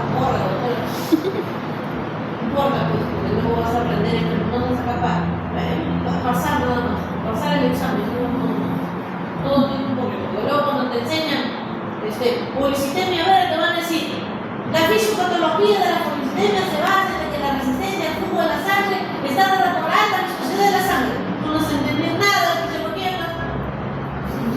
¿Qué? Después te preguntan en el examen, más que la fisiopatología de la policitemia vera. La viscosidad no sabes. No has entendido. Cada curso está concatenado con el siguiente curso, el siguiente escalón. Y si tú solo vienes para pasar, no vengas. Pero luego son esos que salen a dar. Policitemia vera, ya señora, no te paracetamol. ¿Dónde les solicito paracetamol? El siguiente paciente. ¿Por qué viene? Tengo anemia, paracetamol. Siguiente paciente, ya acabé mi turno. Terminé mi consultorio, 10 de la mañana, y su turno acaba a las 2 de la tarde. Y se va a su casa a tomar café. Es un doctor en hepatología, ¿no? El hematocrito incrementa mucho la viscosidad de la sangre, ya hemos entendido. Entonces acá dice, la viscosidad aumenta drásticamente a medida que lo hace el hematocrito. La viscosidad de la sangre normal es de 3 a 4, lo que significa que tenemos una presión. Ese es en la policitemia, ¿no? Puede haber, dice, 3 a 4 veces más, en este caso. 3 o 4 veces más la viscosidad de la sangre. Entonces dijimos que el hematocrito promedio va entre 42, 52, ¿no? 50%, bueno, académicamente dice 40, ¿no? Pero no es un poco. Entonces, acá por ejemplo hay más glóbulos rojos, entonces la médula ósea en este caso produce muchos glóbulos rojos en los niñitos y tienen policitemia, son bebitos. La viscosidad de la sangre puede aumentar 3 a 4 veces más la presión para llegar a la sangre total a atravesar un vaso a que se graba. Entonces, a mayor viscosidad, mayor resistencia. Y la anemia, a menor viscosidad, menor resistencia. La anemia, mira, poquito hematocrito. Produce poco glóbulo rojo, pero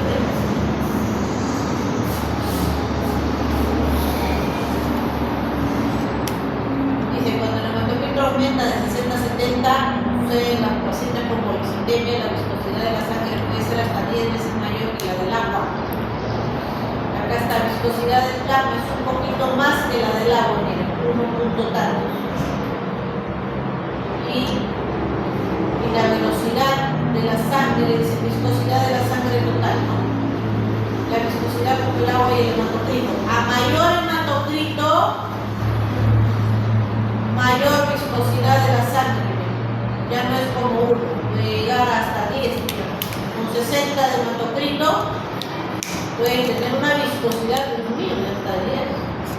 En la policitemia grave hay una gran producción de eritrocitos que aumenta la resistencia, y eso que les produce a estos niños insuficiencia cardíaca, porque el corazón, el ventrículo, tiene que contraerse con más fuerza para que esa sangre que está dura, resistente, pueda fluir. Y eso afecta al corazón, le puede dar infarto del corazón.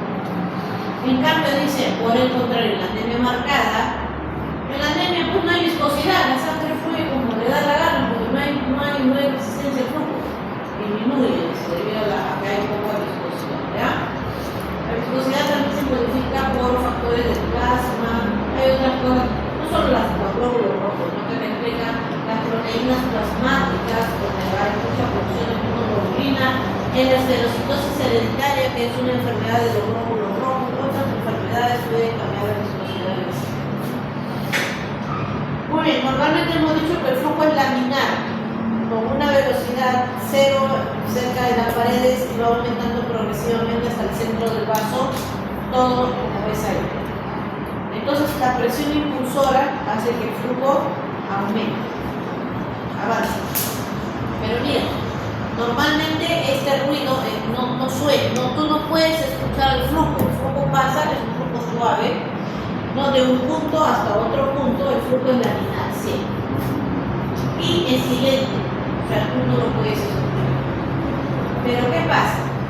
Puede ser que algún ser humano tenga un flujo turbulento, es un caos, mira, se pierde la parábola. Y chocan entre ellos, las capas chocan entre ellos. Eso genera un ruido,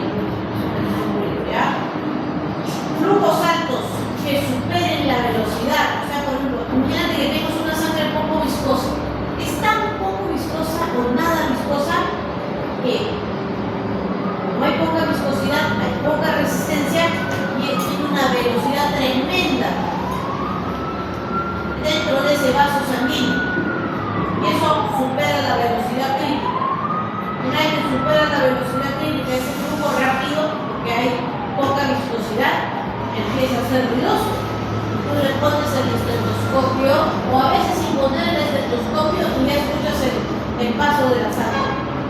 Eso ya es un flujo turbulento, ¿ya? Los flujos altos con más velocidad, el flujo aumenta de manera, deja de ser proporcional, casi llega a la mejora, aumenta a los flujos altos, más allá de la velocidad crítica, más allá de la movimiento. Más allá de la velocidad crítica, hay en esta zona va a haber una gran turbulencia, ¿ya? Por eso acá tengo el flujo laminar, la velocidad crítica, y empieza la velocidad, el flujo turbulento, ¿ya? Él dice, en todo caso, el flujo sanguíneo deja de ser laminar, se vuelve turbulento. Eso es peligroso, ¿ya? Vamos a ver. Esto es lo mismo que han explicado, ¿ya? ¿Dónde puede haber flujo turbulento en un ser humano? ¿Dónde o por qué? Imagínate que tienes anemia. Si tú tienes anemia, tienes poca viscosidad. Y si tienes poca viscosidad, entonces tienes poca resistencia al flujo y la velocidad con la que viaja la sangre en una paciente o en un paciente sumamente anémico puede generar flujos turbulentos dentro de los vasos, ¿ya? Otra forma es en las zonas de ramificación. En estas zonas el flujo al dividirse la sangre se vuelve turbulento también, y en zonas donde hay placas de grasa, en esa zona también el flujo se vuelve turbulento. Son formas, ¿no?, donde va a haber resistencia al flujo. Acá hay resistencia al flujo, acá hay resistencia al flujo, y va a haber estos flujos turbulentos.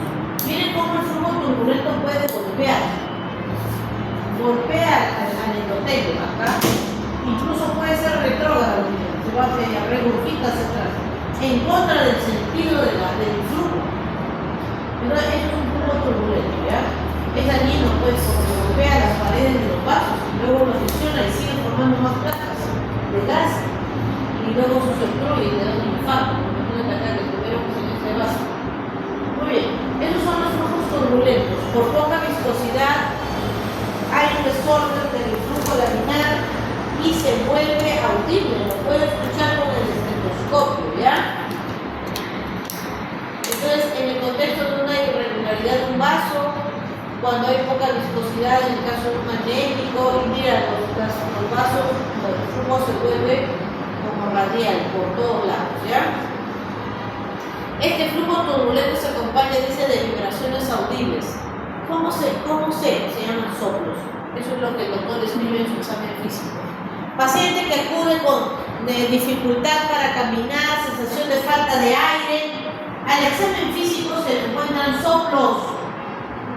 Soplo en la carótida, debe tener una placa reumatosa. Soplo cardíaco, debe tener una obstrucción de una válvula que hace que cuando la sangre salga la vuelva turbulenta. Se denomina soplos. Muy bien. Dado que se consume esa energía para impulsar la sangre en sentidos radiales, se necesita más energía de presión para evitar el flujo sanguíneo laminar. Bueno, voy a explicar este signo clínico de los pacientes con soplos. Pueden haber soplos cardíacos, pueden haber soplos en las arterias, ¿ya? En las arterias. Los soplos en el corazón lo producen las válvulas y los soplos lo producen también las arterias. ¿Qué es el número de Reynolds? El número de Reynolds es un número sin dimensiones que se utiliza para predecir si el flujo en ese vaso es laminar o turbulento. Y está compuesto de los siguientes factores. El número de Reynolds es igual a directamente proporcional a la densidad de la sangre, al diámetro del vaso y a la velocidad del flujo, es inversamente proporcional a la viscosidad. Por ejemplo, si tengo poca viscosidad, mi número de Reynolds va a ser alto. Repito, tengo poca viscosidad, mi número de Reynolds es alto. Y si hay poca viscosidad, si el número de Reynolds es alto, ¿cuánto más alto? Los valores superiores a 3000 predicen un flujo turbulento. Entonces, si yo hago esa fórmula y me sale más de 3000, es un flujo turbulento. Ejemplo, ¿sí? A lo que quiero llegar es que vea usted que son inversamente proporcionales. Cuando yo tenga cuando yo tenga una viscosidad, por ejemplo, acá, una viscosidad muy baja, el número de reinos va a ser alto. Y entonces si es muy alto, puede ser que esto es un flujo turbulento. ¿Okay? Mientras el número de reinos sea alto, es probable que eso va a ser un flujo turbulento. Son inversamente proporcionales. ¿Qué más? A mayor velocidad de flujo, más número de reinos. Y eso se da cuando hay poca viscosidad, la sangre fluye muy rápido, ¿no? Y es muy caótico. Mucha velocidad, mucho número de reinos. Por lo tanto, es probable que esto sea un flujo turbulento. Muy bien. Vamos a ir viendo uno por uno. Entonces dice, si el número de reinos es menos de entonces esta fórmula reemplaza la densidad de la sangre, reemplaza el diámetro del vaso, reemplaza la velocidad de esa sangre y la viscosidad, que te sale 1000 en ese vaso sanguíneo, por ejemplo en la arteria coronaria, por ejemplo en la carótida, y te sale 1000, tú dices que ese líquido que están recluyendo por ahí es un flujo laminar. Pero si te saliera 3800, tú dirías que es un flujo turbulento. ¿Ya? Por ahí pues vamos a estar un flujo turbulento. Vamos a ver más adelante lo que vamos a ver.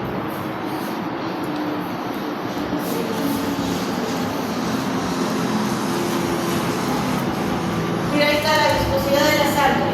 Si tienes poca viscosidad, ¿no?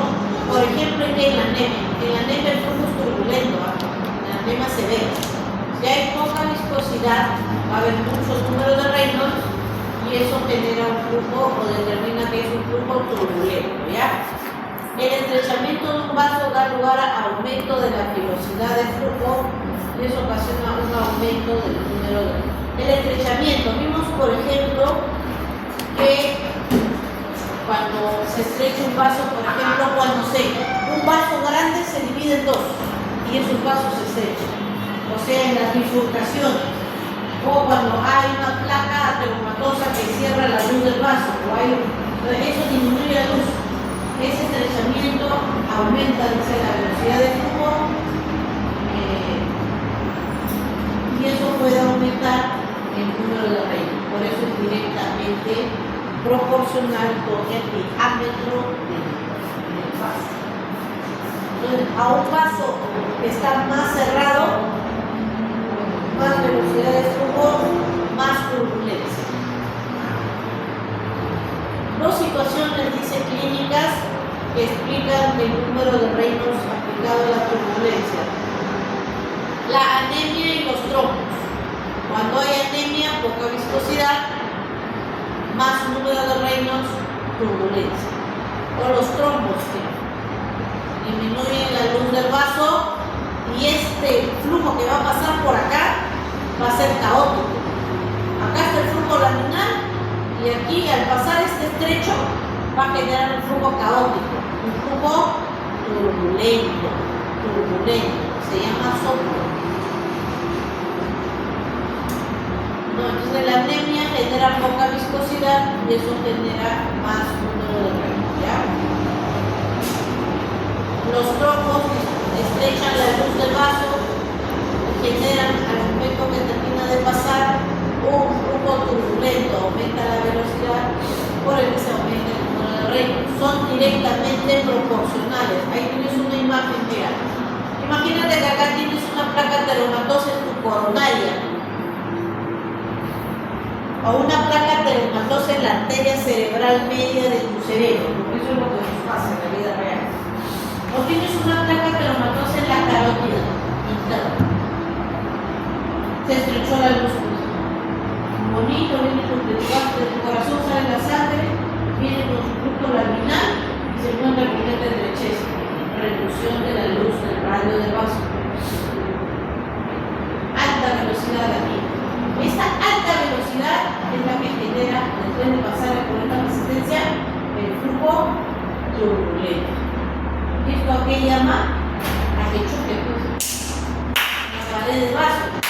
¿Qué le ocasiona eso? Rotura del endotelio. ¿Qué ocasiona eso? Un trombo, una plaqueta. Y se cierra el coronario, te llena de plaquetas, porque se rompió el vaso. Cuando se rompe tu arteria cerebral media, y se tapa con plaquetas y te da infarto cerebral. Y te da infarto en la